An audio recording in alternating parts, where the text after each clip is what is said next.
Wow, what a great house. Hello, everybody. I'm Josh Strauss, and thank you. And on behalf of all of my colleagues at the Film Society at Lincoln Center, I want to welcome you to this evening's screening of Myra Breckinridge and our 10-film tribute to Raquel Welch. I am so glad this has come together so beautifully. I could not have done it without the help and support of Julie Nathanson, Raquel's publicist.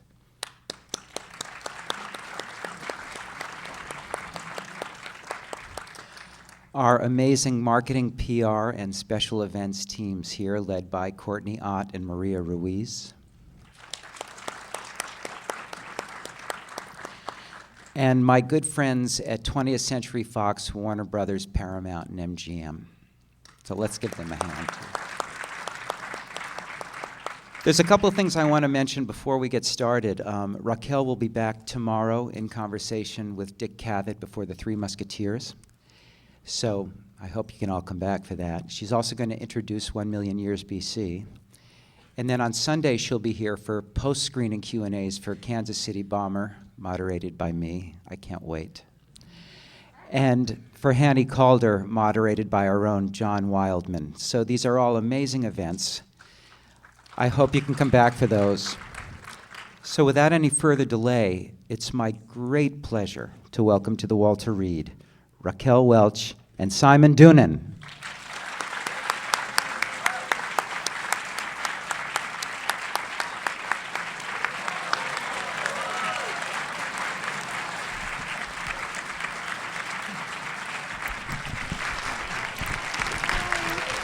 Thank you for coming here.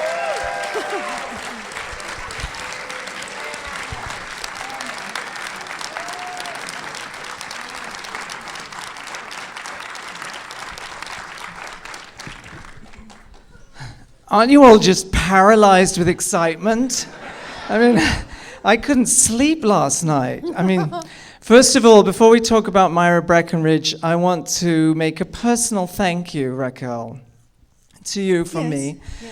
When I was a desperate little preteen, I was sort of confronting the idea of sexuality and feeling very confused and lost.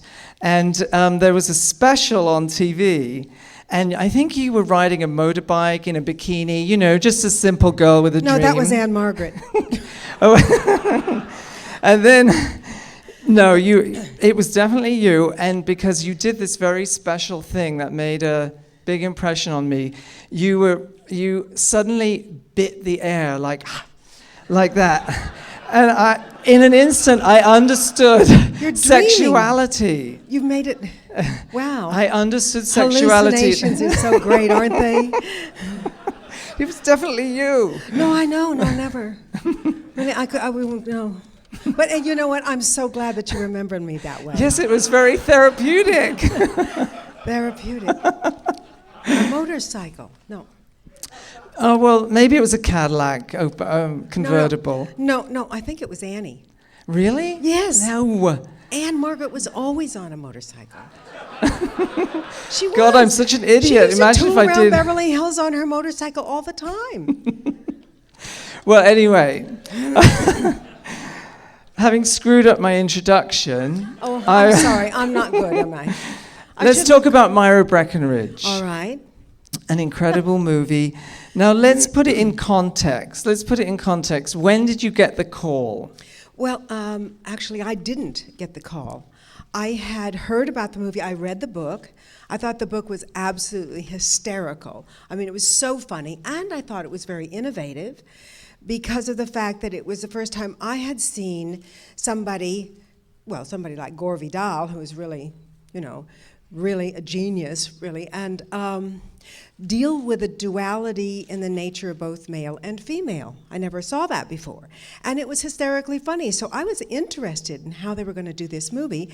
And then I heard through the trades that Annie Bancroft had turned it down. So I thought, I wonder what they're going for. And a little bird told me I should call Dick Zanuck. So I called Dick Zanuck, who I was under contract to Fox, and I said, look, I don't know exactly what kind of actress you're looking for in this role, But I was thinking, if a guy was going to change his sex and wanted to be like a movie star type of girl, don't you think he might want to look like me?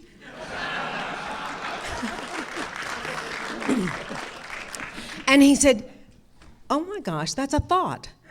Let me talk to David. That was David Brown. And then I'm sure Helen Gurley Brown got in on it too. And then I did get the call. And they asked me to come in and talk to them about it.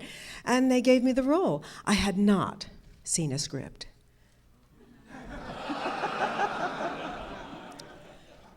It's true. You know, the thing is, as much as I love doing Myra, I was kind of disappointed in the outcome of the movie because the narrative really never did string together. You know, it became very, disjointed, and they didn't, it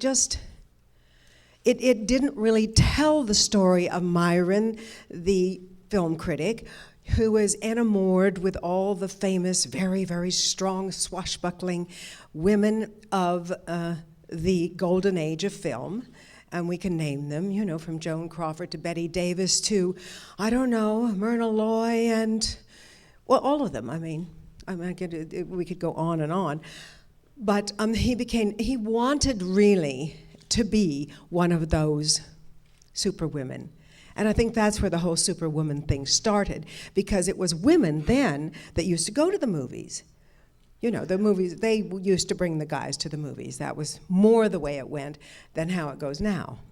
So, but, you know, I felt like that thing, and then this critic changes himself into a woman. He does a transgender surgery, and then you wanted to hear the dialogue that was both male and female. And I felt like, well, now I'm sort of playing the girl's part. Rex Reed is playing Myron, and there's really hardly any real relationship between the two.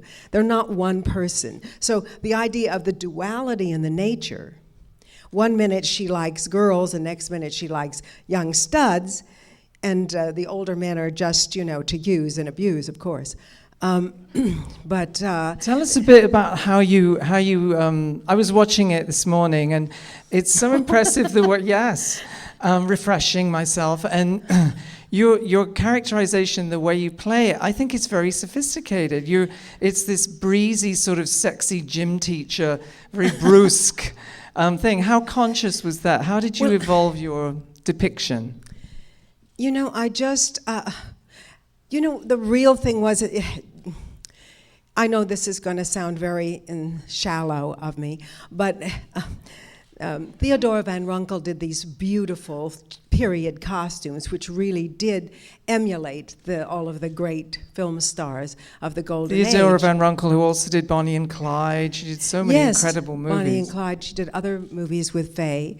And but she was really a genius, I have to say. She was so wonderful. And so I felt like these clothes kind of evoked the attitude. And then, of course, all of Myra's speeches and everything she said really came from Parker Tyler, right? Yes. The Parker Tyler is the great film historian, and all of his things are very erudite and very literate, and he carries on and on and on, and it's very amusing too, but that's really what she, you know, spouted off all the time with Buck Lohner and the rest of them. So now let's talk Mae West. Get dish, just dish on Mae. Oh well, let's see. I don't know which story to tell. All of them? Do we have time for that, Josh? Anyhow, I think we should have time. Look at all these lovely people. So, anyhow, I did want to meet Mae because when I heard that she was going to play Letitia Van Voren, you know, I thought, oh, how fun. And I had seen her at UCLA and doing her fabulous show, and I knew all about her, you know, reinventing or saving Paramount Studios. But then I did go out and research her and find out all about her, and it turned out that she had never made a color movie before, and this was definitely going to be Technicolor, or whatever they called it in 1969. And also, she really she did her first film for Paramount when she was 40 years old. So I figured out she had to be getting up there. I think she was 77 when she did the movie. And I thought, wow, that's pretty courageous, but I would love to meet her before it's just Mae and I on the set. So I asked Stanley Musgrove for an audience with her nibs. And I went to Ravenswood, which was the Hollywood beautiful, big, tall, sort of vintage building that she owned. And I went up to the penthouse suite and waited for Mae. And as I was waiting, I noticed that all the furniture was white, of course, but I couldn't see very well because I also noticed that there were only 25-watt pale pink bulbs in the...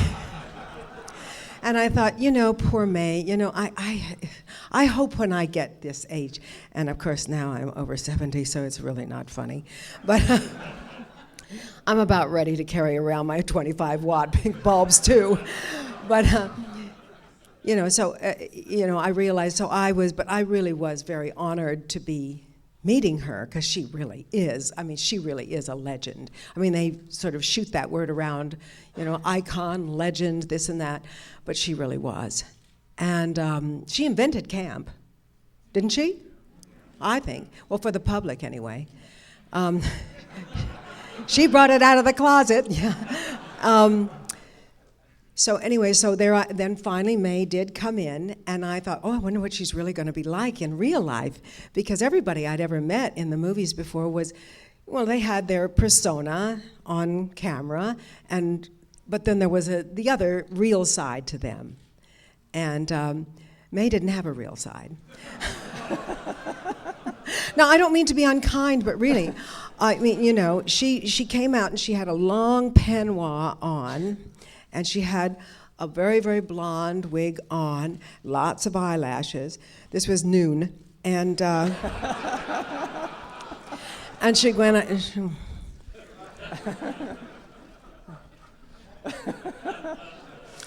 Oh, you're a pretty young thing. What did you say your name was? So it was kind of like that,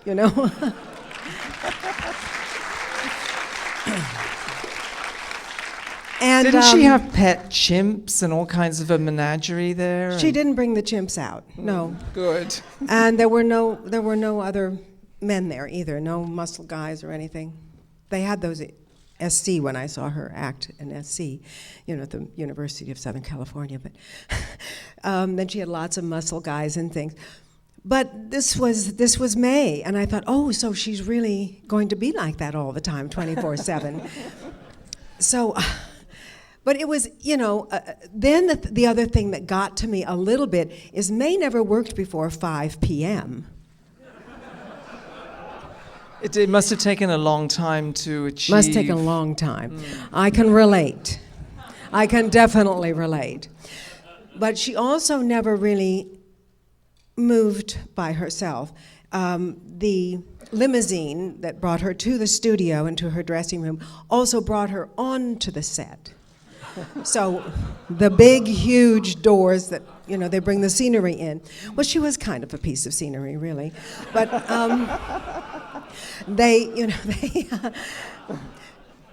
this huge car would wheel in, and then she would get out of it, and she would come and sit in her chair. And by that time, I also noticed that she wore shoes, Well, I've got the shoes on today, too, but she wore the high shoes and then the platform on top of that, and the long dress, so you really couldn't see what her real height was. At one Probably point, the same as mine. Like Pixie, my height. Maybe so. But when I went over to say hello to her... I'm just identifying, Do you wear those kind of shoes too? Actually, yes. But anyway, when I went over to say hello to her again and say, hi, it's Raquel, remember? She sort of extended her hand to me, and I went to kiss the ring. And with that, one false fingernail, painted silver, fell to the floor. And I looked at the hand, and I thought, oh, I'm getting a vibe. I think she's a man. I swear to you. And then I looked at the face, and there was something about, well, you know, when you get older, yeah, you can get a little different looking. And I don't mean to. You don't mean it in a mean way. I don't mean No. it. There's I nothing don't wrong with being a truly. man, is there? I mean, No, nothing at all. that is one of the persistent rumors about Mae. I think, right? That you're a man? That she. No, I'm Yes. She. teasing. And about me too. Well, as I was watching it again this morning, I noticed that she's vaguely incomprehensible, and a lot of it's like like that, and you can't pick up a lot of the dialogue. And I thought maybe Mae didn't do retakes, so I wanted to ask you about that. Was she amenable to retakes? I don't know, because she refused to ever appear in the same frame of film with me.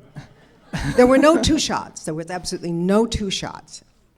I did read a quote online. So I don't know what she did while she was, because then she left after she did her things, and I had an off-camera, person read me my lines, and then I would pretend that she was there. But she needed her rest.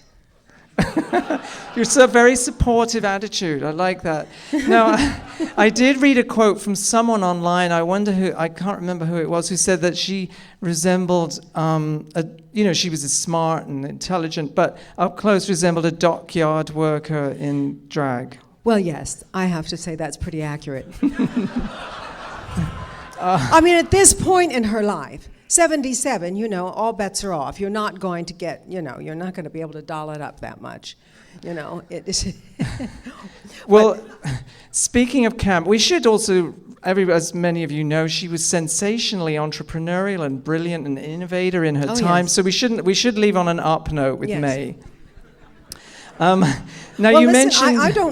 I don't ever hope to have anything like, her kind of what she left behind in her legacy. Beulah, So- peel me a grape. That alone was just Yeah. incredible. So Or you is mentioned. there a gun in your pocket, or you're just happy to see me? Now, you mentioned the C word a little while ago. See? Yes, camp. Oh, yes. And I was chatting with Elizabeth Berkley and Kyle MacLachlan about making Showgirls. And I said, was there any point when you were making that movie that it dawned on you that this was just getting a tidgy bit camp? And that you might be in the middle of something bizarre and peculiar that was veering off in a very strange direction. So I was going to ask you the same question. Was there any point where you thought, oh my God, this is going to be such a demented cult movie? Oh, very early on, as soon as I got the script. I said, well, this isn't Gore's book. This isn't going to be, nobody will understand it. It's just going to be sort of these visual impressions of different things happening. And you string it together, it doesn't spell mother, but each one is kind of interesting to look at for a while. And yes, I thought, and this is going to, so it has to be camp. And of course it was. The whole book was camp. It wasn't the big surprise. So, no. Gore wrote a book and it was very camp. I don't know if any of you have read Gore's book, but it's a wonderful book, and it is very camp. And it's brilliant, and he was very unhappy. He wanted to take his name off the movie. I don't think, is his name on the movies? I think they might have paid him for it, so I don't know he could get it off. I wanted to ask you about that. What was it about the movie that irked him? Well, that it was no relationship to the book. Oh, that. and even I don't think he thought it should be verbatim to the book, but he would have liked it if it would represent the idea and the premise behind the book. A glancing connection with Yes. the book, maybe, would have been nice. A glancing, yes. Now, is there any? What's the moment in the movie where you think, oh my God, that was just so great? Like an exuberant moment in the movie, Myra Breckinridge. Well, I don't know about that one. I don't know. I mean, I had a couple of costumes I liked. I love the riding pinks, where I would come into the office with, I think it's Buck Loner at one point, and I did like the riding pinks. That was fun. I can't remember what else did I like. Well, anyway, you'll enjoy those dresses. They were all sort of evoke different kinds of looks that we all saw in the golden age of filmmaking on these wonderful and, sort of eternal goddesses of the movies. Was Gore Vidal a regular on the set? No, not at all. Well, they hired Michael Sarn, whose claim to fame, God bless him, because he's really a very sweet guy, as only the British can be. He had a one hit. He was one hit wonder. Yes, Joanna. Come Outside. Oh, and Joanna. It was yes. Joanna. And Joanna, again, was a kind of a visual sort of, montage-y kind of a thing, and that's what he did with the movie. He just made one great big montage from one thing to the other, and the fact that it had dialogue was, secondary. I do like Michael. I mean, really, he was a fun, sweet guy, but I did resent very much that he used to carry around this little box. It was a rectangular box about this big and that skinny, so you kind of can understand what might have been in it. And he used to say, "I've got this little box for you, Raquel." And I said, "I'm not strapping on anything, Michael." Okay? Get that right out of your mind. So it sounds like it was fun. It was Or was fun. it fun? Well, it was fun. It was pretty much, it was all fun, but it was sad fun, because I really was worried about the script. I didn't want to make a movie that didn't make any sense. I thought we were going to make something kind of revolutionary. And maybe in a funny kind of a way, it did sort of, for the gay community, and for those of us who are very aware of this duality that we all share, I think that it was a kind of a landmark and a kind of beacon that said, oh, it's very likely that this culture and the world culture and pop culture will change quite a good deal from this point on, and I think that that's true. That was a little bit of a signal that was really Gore's signal. And what about John Huston? Was that fun? Well, of course, I love to be with John because he's so brilliant, and he was funny as heck, and he was funny as Buck Loner, and he's very sinister in it, like sort of. Yeah. I got chills. Was he sinister with you? Or? Oh, no, he was very sweet. I once went to him and almost in tears, and I said, "Oh, John, did you see the latest draft? I think we're going to make a rotten movie." He said, "Oh, don't worry, my darling, it's a film, just a film." I thought, John Huston, the great auteur, is saying this to me. I haven't a hope in hell. I mean, I really don't. And maybe in order to become a cult movie, it has to have that disjointed, bad movie disconnection. Well, just a theory. Really, you think it has to have that? No, I don't know. I'm so. just trying to put a happy spin on it. Oh, I'm sorry. Am I a bummer? What? I'm just putting a happy spin on it because we're nearing the end of our Q&A. Oh yes. I thought we should end with an unpleasant question. And what was the most cringe-making scene? Like the thing that you just like shudder when you remember it? Oh wow. I don't know. Cringe-making. Everything was kind of cringe-making. I think there was this scene where Rex Reed was there and Farrah Fawcett was there. She was playing Mary Ann Pringle, and I was supposed to be in love with her, but he was supposed to be in love with her too. And we were on the telephone, and I really didn't understand what the heck we were doing. And at that point, Farrah wasn't Farrah, but it was just an odd. None of us knew what we were doing. We just sort of went through it. I will tell you a cringe-making experience that wasn't exactly a scene, but we love cringe-making experiences, right? Am I being very Love negative? them. I don't mean to be. I'm sort of having fun with it.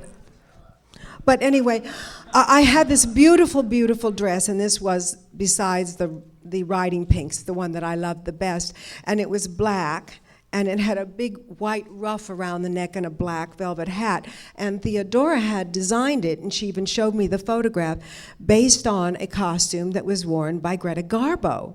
So it was very, very beautiful and very chic, and I couldn't wait to wear it. And she designed it for the scene with Mae West, because Mae was going to wear all white with black trim, and so this would be perfect. Not. Apparently, Mae had a look, how, I don't know, but got wind of the fact that I was wearing this exquisite dress, and I went to the studio that day thinking, okay, this is our big scene together, and well, I got all dressed up, I got made up, I got coiffed, I got the hat on, I got the veil on, I got the garters, the whole thing that we did, and I went to the closet to get the dress, and it wasn't there. So I said, well, Ruth, what happened? What happened to the dress? She said, it's been confiscated. I said, it's been confiscated? Well, what do you mean confiscated? She said, well, Mae does not want you to wear that dress. You can wear the red dress that you wore in the last scene.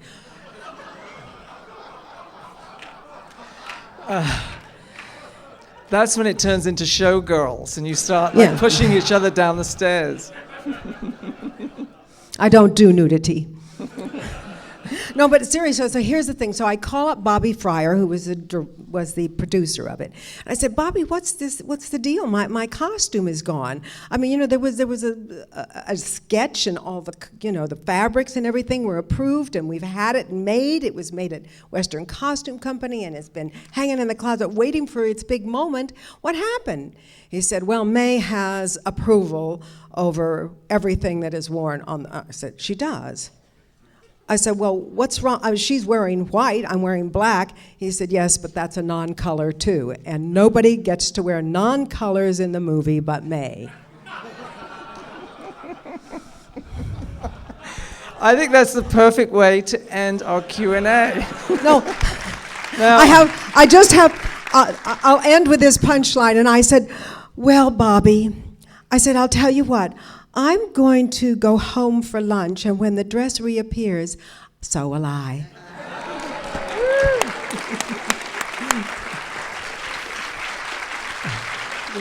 Thank you. Thank you for being...